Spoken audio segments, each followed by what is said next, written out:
Hello everyone, Charles Watts here, the Arsenal correspondent at Goal, joining you at the start of a good week. A week when Arsenal are not the crisis club in the Premier League. They haven't been a crisis club for a while. 2 months unbeaten now for Arsenal. The other team down the other end of North London are the crisis club. Spurs sacking Nuno Espirito Santo today. Could well be hiring Antonio Conte. I'll speak about that a little bit later in this video. But I wanted to start today's one on Edu. It's a really interesting debate, I think, this one. And I've had my say on Edu before. I've remained very on the fence when it comes to Edu and the job he's doing at Arsenal. I think there's some things that he's been good at, but then I was very unsure about a lot of the way he was handling recruitment, breaking up the scouting system completely, doing away with some of Arsenal's most trusted scouts that they've had for years, and very much leaning towards the analytical side of things and having people close together with him at London Colney rather than having people sort of feet on the ground across Europe. To be fair, Arsenal have added more scouts on the ground across Europe again, having totally disbanded in the network. They have added some more to that, but they're still very much focused on the analytics and having the team around him. And I think there were a lot of people criticised Arsenal for their transfer business in the summer. Gary Neville did it very publicly after the Brentford game, saying it was unclear what the strategy was. And at the time, I thought that was a pretty ridiculous comment from Gary Neville, because I thought, although there was lots of reasons to criticise Arsenal back then, the one thing that you couldn't really say against them was that they didn't have a clear strategy in the transfer market, because they obviously did. And I spoke about that at the time. It was very, very clear. They wanted to bring in young, up-and-coming players. Every signing they did in the summer, all 6 of them were teams 21 and 23. And they wanted to build this squad around some of the younger lads they've already got from Hale End, Saka, Smith Rowe, that sort of team, and build this squad that's going to develop together over the next 3 or 4 years.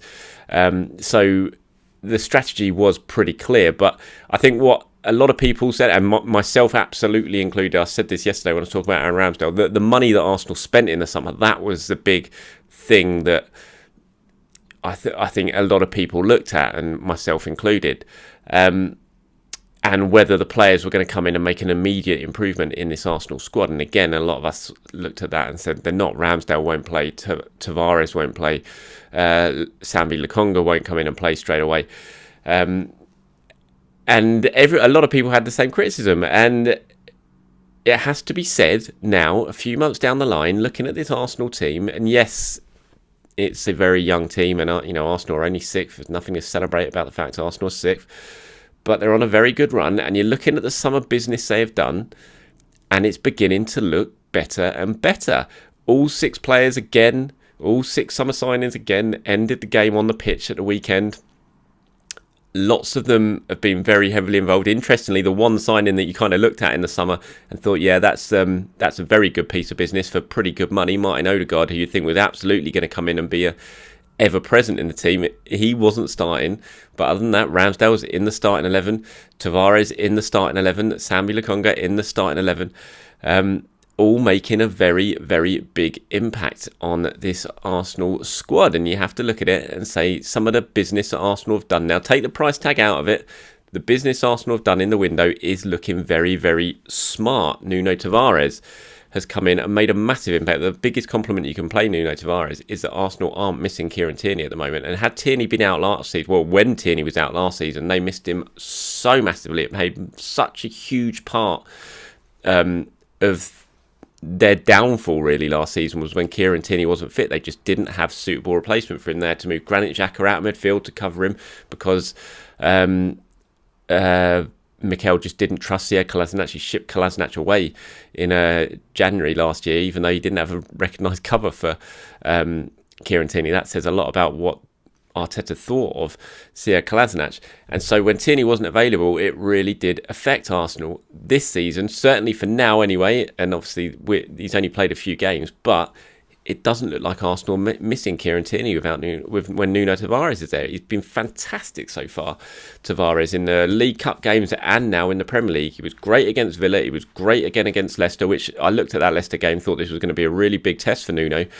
and he passed it with flying colours. He seems solid defensively, which is one thing that a lot of people were telling me he was very, very suspect at, was his defensive and his lapses of concentration. So far, we haven't really seen that, and going forward, he's an absolute monster.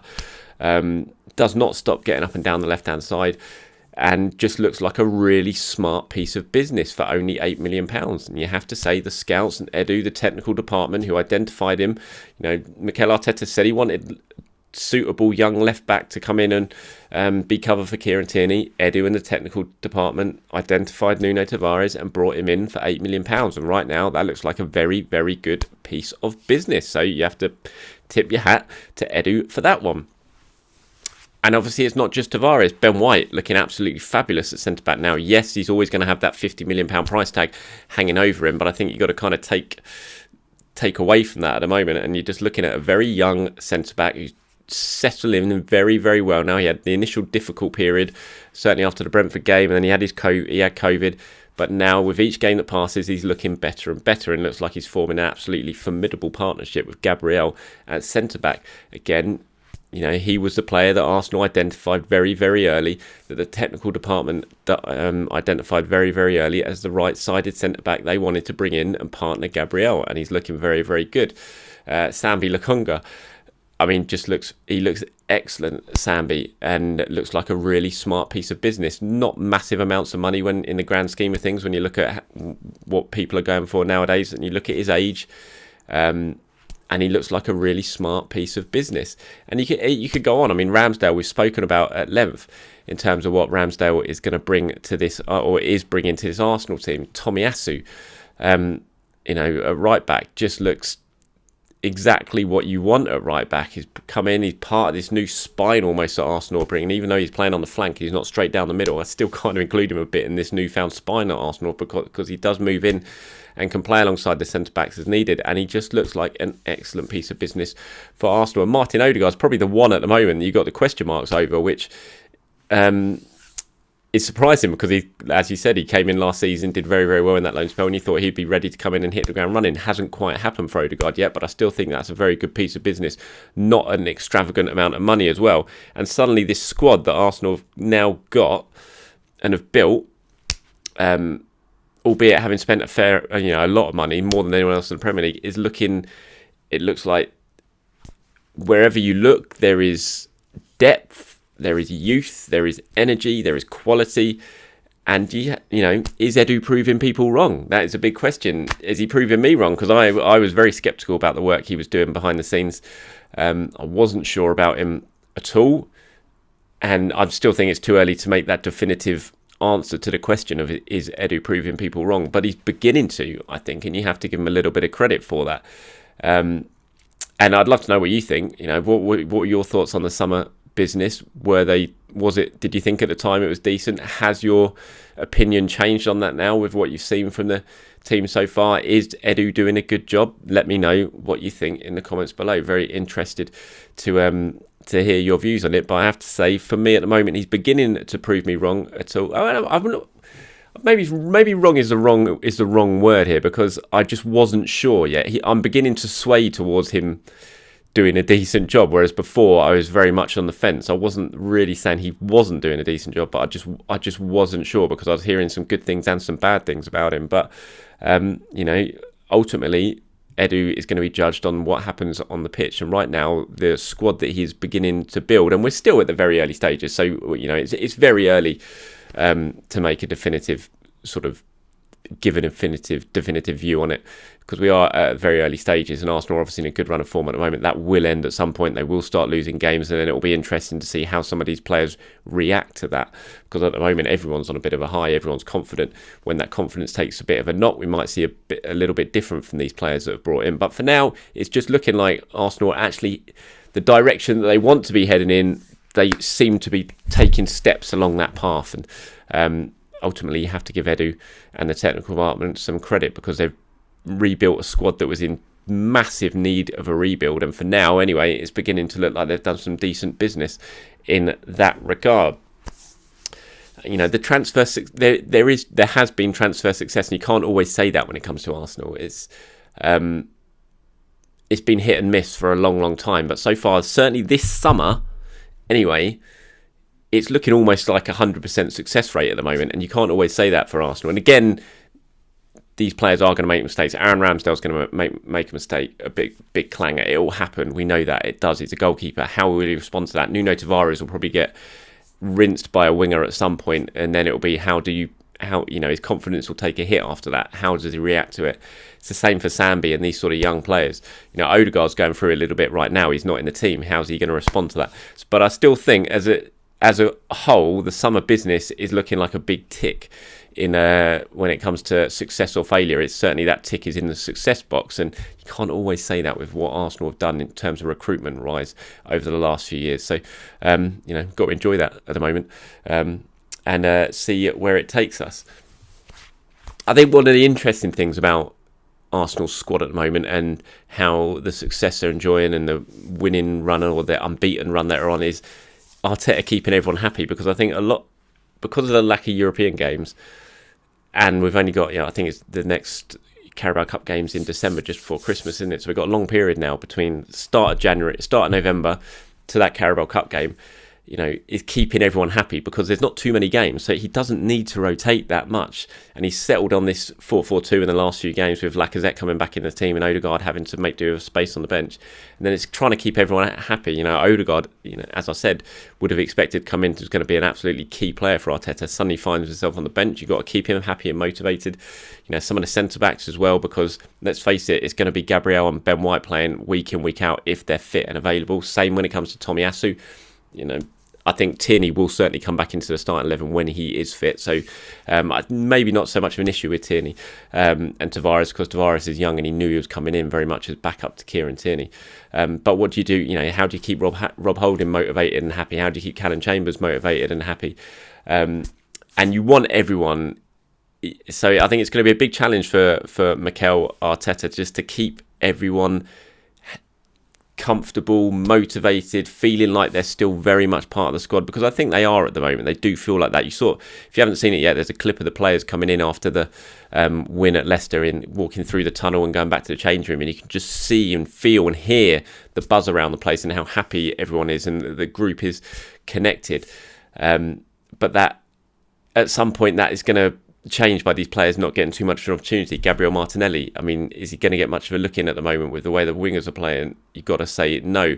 The forwards as well, So it will be interesting. Mohamed Elneny, all these players who aren't really getting much of a look in at the moment, you've got to try and keep their spirits up a little bit to keep the squad happy. And I think as long as you're winning, that is an easier job to do, because everyone's happy or happier around a winning environment, a winning mentality. If you start losing, results start going your way against you, then it may be a little bit more difficult. But it's certainly a challenge that Mikel's going to have to deal with over the next coming sort of month or so, I think, as we head towards the next Carabao Cup game. Finally, before I go, let me talk about Antonio Conte to Spurs, because I've had loads of comments about it, loads of questions. Should Arsenal be worried about Antonio Conte to Spurs? The simple answer to that is no, because I never worry about what Spurs do. What is the point in worrying about what Spurs do? Honestly, I remember when Mourinho went to Spurs, I wrote a piece about it at the time, because Mourinho had been linked with Arsenal. He ended up going to Spurs. Arsenal went down the Arteta route. And I wrote a piece about it at the time saying Arsenal had been selling their soul if they got Mourinho. And I got so much grief about it by loads of worried Arsenal fans on social media. Said, Spurs have got themselves a winner. Look what he's going to do. He's going to take them up here. Arsenal are going to go down here. And look what happened. It was Mourinho to Spurs was always going to be a disaster. He's well past his best, and it was always going to be a disaster, and that's how it proved. Now, Conte is not past his best. Conte is an elite manager, no doubt about it.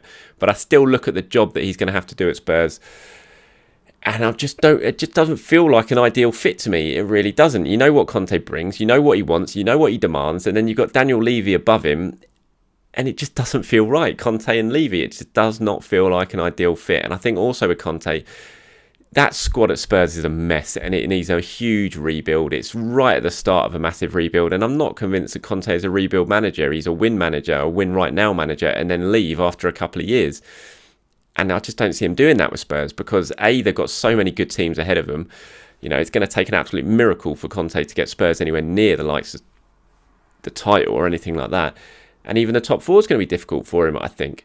I think it'll certainly improve him. There's no doubt about that. He'll come in. You'd think he'll get a tune out of Kane. He'll get Son playing well again. Nuno Espirito Santo as a disaster, and it was always going to be a disaster, that appointment. They didn't even want him in the first place. They wanted about 7 or 8 other managers before they went to him. To go back to him, and Daniel Levy, I don't know how he gets away with it. I don't know how so many people praise him for being this elite operator when he's just overseen an absolute mess at that club. Time and time again, he gets decisions wrong, and it's going to be intriguing to see how Conte and him work together, I have to say. And I'm just not overly worried about it. I'm not too concerned. I think he will improve them. There's no doubt about that. I wish they'd kept holding Nuno Santo because that was clearly a fit that wasn't working, and it would have been funny to watch. But they've made the change. It looks like Conte will be appointed fairly soon, and Arsenal are just going to have to deal with it. It's just going to be another elite manager in the Premier League that they're going to have to go up against. And honestly, I'm just not overly concerned about it, because I just don't. It doesn't feel like a long-term fit to me. It feels like it's something that might last about 18 months or so, similar to Mourinho, and will probably end in tears, similar to Mourinho. So there, you can all record that and save it for when Conte guides Tottenham to the league title in a couple of years, and play it back to me and show me how wrong I am. But let's wait and see. Again, anything that I've said in this video, let me know. Would you be worried about? Are you worried about Conte at Spurs? Should that bother Arsenal at all? Let me know in the comments below. But that's my view on it. So there you go. All right, everyone. Thank you for watching. Appreciate your time. As always, do have a good remainder of Monday, and I'll speak to you very, very soon. Have a good one.